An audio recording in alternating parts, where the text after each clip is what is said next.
Coach, Rhino and I were just talking about the defense that Gabe York played tonight, and defense seemed to be the key for your team in the second half. Congratulations on the win. Thanks, Brian. We knew before we played UC Irvine that they're an excellent team. We talked about it in pregame, Brian.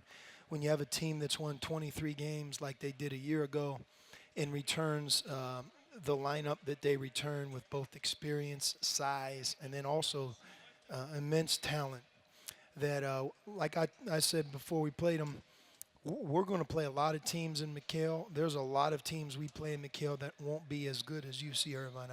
I really believe they're going to go on to have a great season. And they made us better tonight, not only because we had to fight as hard as we did to get to the finish line, but I think we learned a lot about our team, and we'll be able to build on this moving forward. What was it in particular that kind of sparked your team's defense there? I don't know exactly where it hit, but there was a point there where you're down by 6 and went on a 15-0 run and really kind of closed them out for the rest of the game. Well, I would say really from about, I guess about the 12-minute mark of the second half, halfway through the second half, our defense really took off. We had some big steals. We had some plays around the basket. Our guards really got up and pressured. And I wouldn't give credit to just one player. I think it was a team effort. And anybody who played in tonight's game really helped us win the game. We needed everybody. And, it's early in November. Our bench will continue to grow and develop. Tonight was a night, based on how the game went, that we rode some of our more experienced players, which at times you do that in November in a game like this. But as we head towards Maui and our future, all of us know that everybody is going to continue to grow and have a bigger role, and the depth, I think, in our team could really be a big difference as we head towards Christmas. Rebounding was obviously big tonight, out-rebounded by 10. Stanley Johnson led the way with 10 rebounds tonight. And the second chance points, that was a big part of the second half, outscoring them, outscoring them 12-1 in second half, second chance points in the second half. Can you tell us a little bit about just the effort on the glass there? Well, it was very deceiving because the rebounding battle was about even for 30 minutes. And as a matter of fact, they had out-rebounded us at the half. We talked a lot about that.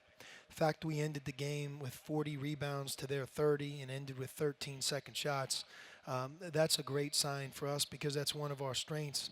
And we hung in there and really fought to the end to make that the case. I give Stanley a lot of credit. We were on him hard to be an offensive rebounder. He did that tonight with 3. He has a lot of talent in that area, and for him to be our leading rebounder, 10 rebounds, 10 points, he did some things in this game that he hasn't done to this point in his young career at Arizona. Obviously, our turnovers and him with 5, that's something he'll learn, when to go, when not to go. A college zone is much different than any other zone that you faced. And I think as we get more and more comfortable playing against these different types of defenses, our offense will continue to grow. We won tonight because of our defense, not our offense. You mentioned lessons learned, and maybe you can tell us a little about the lesson learned about playing against a zone defense. It just appeared that your team started to get more aggressive as the game went on against the zone. Well, we played against Cal Poly Pomona a couple weeks back, and I thought that experience really helped us tonight. Because if you remember, although that was a much different zone, they played zone for 40 minutes, and we got some quality work. We learned from it, and we've continued to work on it since. Tonight, when I say our offense has to get better or we won because of our defense, there were some opportunities tonight that we just didn't deliver on. Some real quality open threes, some opportunities around the basket. And, with Mamadou in the game, it's hard to simulate shots around the basket with somebody that big. But, again, that's a strength of theirs, and that's why they're going to have such a successful season, because when you put him in there in a good 2-3 zone and they run the offense that they run, they're not going to beat themselves. You're going to have to beat them. And for us to be able to pull out the victory the way we did, I think we leave here feeling very good and hopefully see some momentum going to one of the great tournaments in the game in Maui. I was going to say 3 games in 3 days against an outstanding field.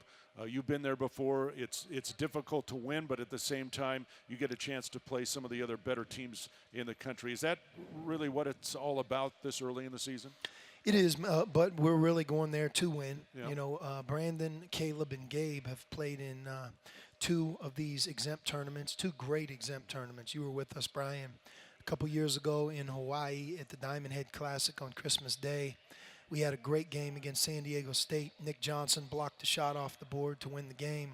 So we won that. Last year we went to New York City and playing in the historic preseason NIT with Duke there. And I thought the way we played in that tournament set the tone for a very successful December. And we hope the same thing's in place here in Maui. So we'll take it one day at a time, one game at a time.